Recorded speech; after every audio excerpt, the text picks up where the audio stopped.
नमस्कार। आज की लघु कथा विषय है ब्याह या विवाह। विवाह का रिसेप्शन का जो समारोह है वो चल रहा था। मंच पर दूल्हा और दुल्हन दोनों बैठे हुए थे। दुल्हन के पिताजी इधर उधर व्यवस्थाओं में लगे हुए थे। तभी किसी रिश्तेदार ने दुल्हन के पिता को बोला कि आओ एक चित्र खिंचाने मंच पर चलते हैं।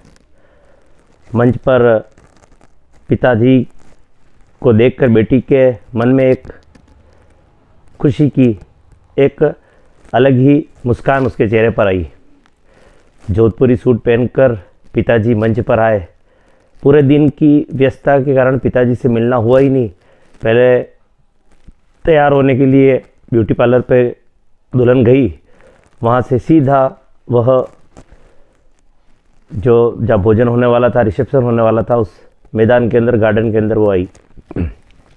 जैसे पिताजी को देखा जोधपुरी सूट के अंदर, चेहरे पे मुस्कान आई।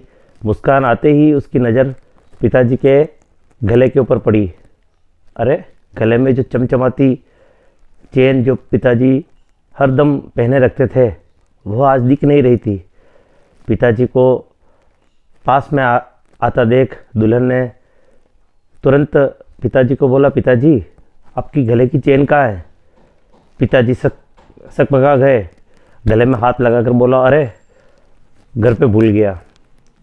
पापा रोज़ पहनते हो ना, आज कार्यक्रम में भूल गए आप? अरे हाँ, व्यस्तता इतनी थी कि आज घर पे रह गई। चलो देखते किससे मंगवाते हैं। पीछे दुल्हन दूल्हे के पीछे दोनों परिवार के अन्य लोगों के साथ पिताजी ने चित्र खिंचाए और चित्र खिंचाकर वहाँ से नीचे उतर गए। थोड़ी देर बाद हुई जब परिवार के लोग अपने फ़ोटो खिंचाने के लिए मंच पर आ रहे थे, तो माताजी और पिताजी को एक साथ आना था। परिवार के सभी लोग वहाँ फ़ोटो खिंचाने के लिए आ रहे थे। पिताजी आए और साथ में माताजी भी मंच पर चढ़ी। मंच पर जैसे ही माताजी चढ़ी, चढ़ते ही दुल्हन ने तुरंत उनके गले में देखा। अरे, माताजी के गले के अंदर जो हार, जो माँ हर समय शादी ब्याह में, बड़े बड़े कार्यक्रमों में पहनकर इठलाती थी, वो आज हार माँ पहनना भूल गई। गले का हार उसके गले में था ही नहीं। उसने दुल्हन ने माँ से बोला कि माँ, तुम्हारे गले का हार कहाँ गया? अरे, काम में भूल ही गई। दोनों माँ और पिताजी के मुंह से एक ही शब्द सुनकर दुल्हन को एक बात मन में पक्की बैठ गई कि ना तो हार घर पे भूले हैं पिताजी, और माताजी दोनों चेन और हार भूले नहीं हैं। अवश्य दहेज की व्यवस्था के अंदर अपने जो प्रिय वस्तु थी उसको भी उन्होंने एक तरह से न्यौछावर कर दिया। दो बूंद आंखों से बरबस ही दुल्हन के आंख से निकल गई। कितनी मेहनत से, कितनी संघर्ष से पिताजी ने मेरे को बड़ा किया। एक साधारण छोटी सी एक दुकान ही तो थी उनकी। वहाँ पर बड़ी मुश्किल से गुजारा घर का निकलता था। आज पिताजी ने यह इतना बड़ा कार्यक्रम किया, तो संभवतः यूँ तो नहीं कि और भी कुछ मेरे इस ब्याह के लिए और कुछ न्यौछावर कर दिया हो। कहीं यूँ तो नहीं कि घर गिरवी रख दिया हो या दुकान गिरवी रख दी हो। दुल्हन के मन में कई प्रकार के प्रश्न मन में आए और बिना उत्तर के मन में ही रह गए। कार्यक्रम ख़त्म हुआ। कार्यक्रम ख़त्म होने के पश्चात विदाई और मिलन का समय आ रहा था, तो सभी अलग अलग उपहार दूल्हे दुल्हन को दे रहे थे। जब दूल्हे को उपहार देने का समय आया तो थाली के अंदर देखा कि पिताजी की जो चमचमाती चेन थी उसी को पुनः सुनार से धुलवा कर उसको पुनः नई डिब्बी में पैक करके रख रखा था, और माँ का जो गले का हार था वो भी उस थाली में पड़ा हुआ था। अब दुल्हन से रहा नहीं गया। जिस पिता और माता ने उसको अच्छी संस्कार दी, अच्छी शिक्षा दी और पढ़ा लिखा अगर इतना योग्य बनाया, वो संस्कार व शिक्षा उसके मुंह से फूट गई।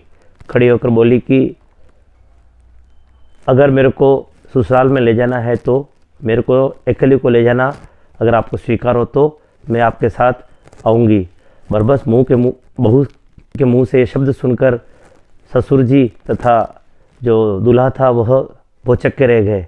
क्या बात हुई? उन्होंने बोला कि मेरे पिताजी और माताजी ने जो वस्तु आपके सामने रखी, उनकी प्रिय वस्तु है, उन्होंने निकाल कर आपको दे दी। मैं नहीं चाहती कि जो गले का हार मैं पहनकर घूमूं वो मेरी माँ के गले का से छिना हुआ हो, और मैं नहीं चाहती कि मेरा पति जो गले में चेन पहनकर घूमे मेरे पिताजी के गले से ली हुई हो। अतः आज दहेज में मैं एक चीज़ भी लेकर यहाँ से नहीं जाऊँगी। अगर मेरे को स्वीकार आप करते हो तो मैं आने को तैयार हूँ। बहन की इस बात को सुनकर परिवार के अन्य छोटे जो पढ़े लिखे लड़के लड़की थे, उन्होंने बरबस ही जोर जोर से ताली बजाई, और उनकी तालियों के स्वर में अन्य कई स्वर मिल गए। और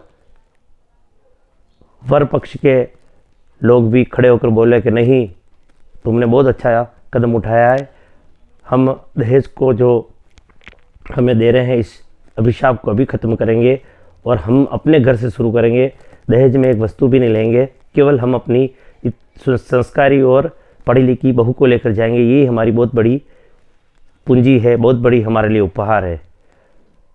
बेटी के मुंह से शब्द और वर पक्ष से इन शब्दों को सुनकर माँ और पिताजी की आंखों से आंसू की एक धारा बह उठी। वह धारा मन को एक सुकून देने वाली थी, मन को एक संतोष देने वाली थी। बस आज इतनी सी कहानी आपके समक्ष मैंने रखी है। संदेश यह है कि इस युवा पीढ़ी को दहेज रूपी दानव से अपने आप को बचाना चाहिए, संघर्ष करके आगे आकर आना चाहिए और अपने से शुरुआत करनी चाहिए। दहेज न तो लेना चाहिए न देना चाहिए। इस दहेज के कारण देश में कई बेटियां अपने जीवन को खो चुकी है। अतः आप सबसे विनम्र निवेदन है कि इस पहल में हमको शामिल होना चाहिए और इस संदेश को आगे से तक पहुंचाना चाहिए। आशा है आपको एक छोटी सी लघु कथा पसंद आई होगी। अगली बार किसी नई कथा के साथ पुनः प्रस्तुत होऊंगा। कथाओं को आपको अच्छी लग रही हो तो अपने मित्रों को भेजें और चैनल को सब्सक्राइब करें। धन्यवाद। नमस्कार।